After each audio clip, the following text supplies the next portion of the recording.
Hello guys and welcome to kick off conversation. ये वैसे जो पॉडकास्ट है वो हमें रिहाना के गाने से स्टार्ट करनी चाहिए थी। ओ नाना व्हाट्स माय नेम। तो फाइनली जो है हमारा न्यू नंबर वन जो है वो हमने साइन कर लिया हुआ है, जिसकी अभी बाय कर दिया। इंटर उसने को खुद ही इंटर को जो वायरल। है, हाँ उसने खुद ही अनाउंस अपने आप को कर लिया है। जो अब एक चीज हम देख रहे हैं कि लोग जो है वो मैनचेस्टर आना चाह रहे हैं, खुद ही अपने आप को अनाउंस कर रहे हैं। मैनचेस्टर यूनाइटेड अनाउंस करने के लिए भी रेडी नहीं है, लेकिन वो खुद ही अनाउंस कर रहे हाँ, हैं कि जी हम मेसन क्या कह माउंट रहे ने हैं। भी कुछ किसी उसकी भी किसी मेसन माउंट की भी किसी ने इंस्टाग्राम पे कुछ लगाया था। वो मुझे भी याद ऐसी, हाँ जी, पड़ा। वो भी मेरा ख्याल अनाउंस होने से पहले ही वो अनाउंस हो गया था। तो ओनाना जो है वो अब फाइनली मेरा ख्याल है उनकी फ्लाइट भी मेरा ख्याल है अब यूएसए की हो चुकी है। वो यूएसए टीम को ज्वाइन भी करेंगे प्री सीजन टूर के लिए। सो क्या कहेंगे आप ओनाना के बारे में? हम पिछली पॉडकास्ट में वैसे डिस्कस कर रहे थे ओनाना के बारे में, and how he replaces David day गया, प्रोज एंड कॉन्स हमने सब डिस्कस कर लिए थे।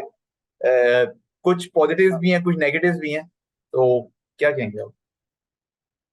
देखिए, पॉजिटिव तो ऑब्वियस पॉजिटिव मेरे ख्याल में तो वही है जो हमने लास्ट टाइम भी डिस्कस किया था कि जो स्टाइल है एरिक टेन हाग का खेलने का, आयक्स में भी साथ हो रहे हैं और उनको जैसे आपको ऑन द बॉल कीपर अब चाहिए। ठीक है, हम अब अगेन मसला ये था कि हम कंपैरिजन करते थे वो डहया वर्सेस ओना, मतलब हम एक को नीचा दिखाते थे, एक को वो करते थे। अब जमाना चेंज हो गया, आप इस चीज को छोड़ेंगे पहले क्या था। अब आपके पास जो कीपर है वो वाकई बॉल प्लेइंग कीपर है। हमने पिछली जो पॉडकास्ट की, मैगवायर भी अब नहीं होंगे, तो आपका आगे ये जो दो दो मतलब वीकनेसेस ये कॉमन थी आपके डिफेंस में ना। हम वो एक अनसर्टेनिटी फैलती थी। आपने एक तो प्लेयर ऐसे साइन कर ली हैं जो कि बॉल प्लेइंग आपने पीछे से खिलाना है, लेकिन वो लोग नहीं थे। अब वो लोग आपके जो गोलकीपिंग नेट से लेके आगे तक अब सारे वही टाइप के लोग हैं। ऑब्वियस स्ट्रेंथ तो यही है कि पीछे से अच्छा खेलेंगे। शॉर्ट स्टॉपिंग भी उनकी अच्छी है। ऑब्वियसली पीक दया से हम कंपेयर करें तो वो, और वो तो उसका वो नहीं है, लेकिन अब मैंने लास्ट पॉडकास्ट में ये कहा था कि आजकल जो आपका प्लेइंग स्टाइल है पीछे से खेलना, वो बल्कि शॉर्ट स्टॉपिंग से भी ज्यादा इंपॉर्टेंट हो गया। बिकॉज हर अच्छी टीम चाहती है पोजेशन उनके पास हो, पोजेशन आपके पास है, तो कीपर ने कहता गोल छोड़ भी दिया है तो वो आपकी टीम के बिल्डअप के लिए इंपॉर्टेंट होता है। ये पॉजिटिव है। नेगेटिव भी वही है, मैं लास्ट टाइम में डिस्कस कर चुका था कि टेक्निकली वो एक एक सीजन बहुत कमाल रहा है। अ, और हम्म। दूसरा ऑब्वियसली पॉजिटिव ये है कि आईएक्स के साथ वो एक्सपीरियंस रह चुका है टेन हाग के साथ, लेकिन एक साल पहले वो इंटर के लिए फर्स्ट चॉइस नहीं थे। अब वो एक दुनिया के बेस्ट कीपर में से एक है। टेक्निकली आप उनको एक सीजन पे बेस कर रहे हैं, ये एक वो है, लेकिन ये चीज आप ओवरकम कर सकते हैं परफॉर्मेंसेस के साथ। वो होपफुली अपने आप को प्रूव करें। दो चैंपियंस लीग फाइनल भी खेले हैं ओनाना ने। वीकनेस मैं ये कहूंगा कि मिनी हार्ट अटैक्स उसने हमें काफी देने हैं ड्यूरिंग द गेम्स, क्योंकि जो प्लेइंग विद द फीट है वो उसका काफी कुछ ट्रिकरी भी होती है कुछ जी। वो प्रेसिंग को ऑब्जॉर्व करके उसने दरमियान में से पासेस निकालने होते हैं, तो उसके लिए सारे यूनाइटेड फैंस रेडी रहें। और वो हमें पता ही है, रिएक्शनरी तो हम सारे ही हैं। एक गलती हुई उसके बाद जो ओनाना क्यों साइन कर लिया, डिकिया ही बेहतर था, ये वो तो जो है वो चलता रहेगा मेरा ख्याल है पूरा season. But I think we should give him time. He is a solid keeper और playing from the back he has been excellent. So overall, the transfer fee that has been agreed is a little less than 50 million pounds, जो कि बहुत मेरा ख्याल है एक solid transfer fee है। और इस सीजन हम ये देख रहे हैं कि जिस तरह पिछले सीजन हमने पैसे फेंके थे ना लोगों के लिए, वो हम इस सीजन नहीं। और हम पहले प्लेयर्स के साथ एग्रीमेंट करके फिर हम ट्रांसफर फी क्लब के साथ डिस्कस करें। That is a change in this transfer window, जो कि यूनाइटेड का पिछले कुछ सीजन से जो है वो ट्रांसफर विंडो बहुत खराब इसलिए जा रही थी। तो इस सीजन हमने जो माउंट की भी थी, चेल्सी की आस्किंग प्राइस बहुत ज्यादा थी, तो उसको हमने कहीं दरमियान में सेट करके 55 मिलियन एड ऑन्स के साथ वो हमने किया। ओनाना का भी इसी तरह लिटिल लेस देन मेरे ख्याल है 49 मिलियन शायद यूरोज है, और 43 million pounds. I think this is the price tag, plus add ons उसके 5-6 मिलियन उसके एड ऑन्स है। तो आस्किंग प्राइस इंटर की थी 50 प्लस ही, तो उसमें भी हमने इनको थोड़ा नीचे ले आए। तो ओवरऑल आई थिंक देखा जाए तो फी वाइज भी इज बीन रीजनेबल। और जो दूसरी आज की ट्रांसफर न्यूज जो आजकल मार्केट में है वो है हमारे स्ट्राइकर की, जो बहुत शिद्दत से हमें जरूरत है स्ट्राइकर की again, with the goal scoring opportunities up front. हमने प्री सीजन गेम्स में भी लियोन और लीड्स के अगेंस्ट देखा कि हमने बहुत सारी अपॉर्चुनिटीज क्रिएट की, but we could not finish them up front. तो जो एटलांटा के स्ट्राइकर हॉयलैंड हैं वो हमारे साथ बुरी तरह लिंक्ड हैं। Personal terms have been agreed as per Fabrizio. तो उसके बारे में क्या कहेंगे बोलिए? लेकिन पहले तो जो आपने दो बहुत अच्छी बातें की हैं जो पिछले ट्रांसफर के हवाले से। दूसरी पहली बात तो ये कि आपने जो कहा था ना कि हम मेरे ख्याल में Manchester United fans in general, खासतौर पे हम जो पाकिस्तानी मैनचेस्टर यूनाइटेड फैंस है ना, हम तो बहुत ही बेसब्रे होते हैं। हमें तो कुछ वो होता ही नहीं है। हमें ये करना पड़ेगा कि हमें, और ये शुरू में देखिए टाइम लगता है चीजें कोऑर्डिनेट होने। अगर आपको याद हो लिवरपूल में भी जब एलिसन फॉरन साइन किया था, एक दो ब्लंडर्स हुए थे बहुत बड़े बड़े। आपको हम्म। ये तो वैसे हर प्लेयर को देना चाहिए आपको, लेकिन गोलकीपर को सबसे ज्यादा, क्योंकि गोलकीपर की एक गलती पे आपको गोल हो जाता है। मिडफील्डर का जो है ना, वो बुरे तरीन मैच भी आप उसको कह सकते हैं वो।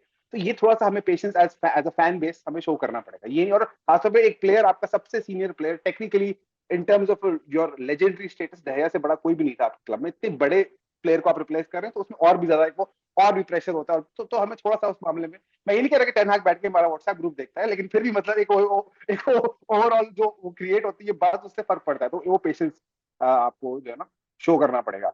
दूसरा आपने बात की थी जो हम ट्रांसफर विंडो में सब जो हम वो कर रहे हैं, ये बहुत बड़ा डिफरेंस है। पहले मैं खतरा का माउंट का ट्रांसफर देखें, चेल्सी इस वक्त जो है ना अपना घर बार बेच सब कुछ जो उनके बस में हर एक को बेच रहे हैं। वो सब कुछ जो है ना, वो तक चेल्सी तक को था कि यार ये तो जो है ना वैसे ही पैसे बढ़ाते हैं, इनको तो हम थोड़ा सा वो करते हैं। आप गौर करें, न्यूज आई थी माउंट की अनाउंसमेंट से एक दो दिन पहले न्यूज आई थी कि जी अब हम और ऑप्शन एक्सप्लोर कर रहे हैं। और जाहिर बात है कि यूनाइटेड में किसी ने लीक की होगी प्रेस को, ताकि आप चेल्सी तक पैगाम में पहुंचे। 2 दिन बाद वो कंफर्म हो गया। माउंट को तो ऑलरेडी, तो ये चीजें अच्छी ट्रांसफर डीलिंग, आप क्यों पैसे अपने फेंक रहे हैं। अब आपने जो हॉयलैंड की बात की है, मेरे ख्याल में जो ओनाना से रिलेटेड बात है वो इस पे और भी ज्यादा एप्लीकेबल होगी। He is a young kid, he still has a lot to prove. आपको हम जो अक्सर बात करते थे कि जी हमें एक प्रूवन नंबर 9 चाहिए, वो हम प्रूवन नंबर 9 नहीं साइन कर रहे हैं। हम एक ऐसा प्लेयर साइन कर रहे हैं जिसमें पोटेंशियल बहुत ज्यादा है, जो बहुत कुछ कर सकता है। लेकिन अभी जो हम प्लेयर साइन कर रहे हैं वो फिनिश प्रोडक्ट नहीं है। एक्साइटिंग साइनिंग हो सकती है। क्या ये आखिरी साइनिंग है, ये मुझे मुझे नहीं पता। क्या ये आपको मकान में आगे फॉरवर्ड लाइन में फिर भी शायद आपको जरूरत पड़ेगी इस चीज की, लेकिन अगर ये साइनिंग हो जाती है, जो कि लग रहा है हो जाएगी, तो इन terms of potential, in terms of future prospect तो काफी अच्छी है, मेरा ये ख्याल। आइडियली जो है वो हमें दो स्ट्राइकर्स की जरूरत थी। I think one should have been Hojlund, जिसकी जो हम चाह रहे थे एक बैकअप स्ट्राइकर हो। One striker was Harry Kane, जिसकी हमने बहुत ज्यादा बात की कि वो एरिटन हैग की प्रेफरेंस भी थी। लेकिन वो बंदा पता नहीं अपने कैरियर से क्या चाहता है, टॉटनहम उसके साथ क्या करना चाहती है। Because I think that guy deserves to win trophies, और जब तक वो खुद नहीं छोड़ेगा टॉटनहम, या खुद नहीं कहेगा कि भाई मेरी जान छोड़ दो, मैं मुझे जान दो किसी टॉप क्लब, तब तक मेरा ख्याल है डैनियल लेवी भी उसको, और बायर्न ने कोशिश भी की है, 70-80 मिलियन की बिड्स भी मारी केन की, लेकिन आई थिंक वो जो है वो टॉटनहम ने रिजेक्ट कर दी। They want something around 100 million, जो कि मेरा ख्याल है यूनाइटेड के पास तो इस वक्त नहीं है स्पेंड करने के लिए। अब हमने हॉयलैंड अगर हम साइन कर लेते हैं तो बाकी साइनिंग सिर्फ और सिर्फ आउटगोइंग्स पे डिपेंडेंट होंगी। सोफियान अमराबाद की हमने बात की थी। आई थिंक वो अगर फ्रेड जाता है, फ्रेड की बहुत ज्यादा न्यूज है कि वो I think he will be going definitely in the transfer, तो उसके बाद हम शायद अमराबाद जो है वो साइन कर लें। But so far I think Hojlund is the latest transfer update as far as United is concern. 60 million की जो है वो बातचीत चल रही है, तो मेरा ख्याल है ये अराउंड उसी जिस ट्रांसफर उस पे फी पे ओनाना और माउंट एग्री हुए हैं, तो ये राउंड अबाउट मेरा ख्याल है उतने में ही हम शायद एग्री कर लें हॉयलैंड की भी transfer fee, and he might join the United squad in the US. But that story will be covered in the next 10 days, because आज की लेटेस्ट अपडेट ये भी है कि जो एटलांटा है उनके डायरेक्टर्स ने आपस में कोई मीटिंग की है कि इसका जो फ्यूचर है वो नेक्स्ट 10 days में जो है ना फाइनलाइज किया जाए हॉयलैंड का। सो अभी प्री सीजन में भी वो बड़े गोल शोल मार रहा है, पीएसजी भी उस पे, PSG is keeping a close eye on Hojlund as well. So जैसे पहले हमने देखा है जी हमारी ट्रांसफर्स जो है वो हाईजैक हो गई, तो United would not want this opportunity to go away. तो मेरा ख्याल है कि इसको हम जो है ना अर्ली रैप अप कर देंगे, बिकॉज पर्सनल टर्म्स एग्री, वो बंदा आना चाह रहा है, ओनाना ने भी उसकी दे दी है, उसको इंस्टाग्राम पे लाइक कर दिया था उसकी जो न्यूज थी, ट्रांसफर न्यूज हॉयलैंड की। तो मेरा ख्याल है कि more likely 5-7 days in the next coming week, I think we'll wrap this up. So that was all regarding the transfer news and Manchester United till now. We'll see you and we'll keep you updated with more transfer news and exciting news coming your way. So that was all from Kickoff Conversation. We'll see you soon. Take care. And don't forget to like and subscribe the channel. We'll keep you updated with the news as well. Thank you so much. Bye bye.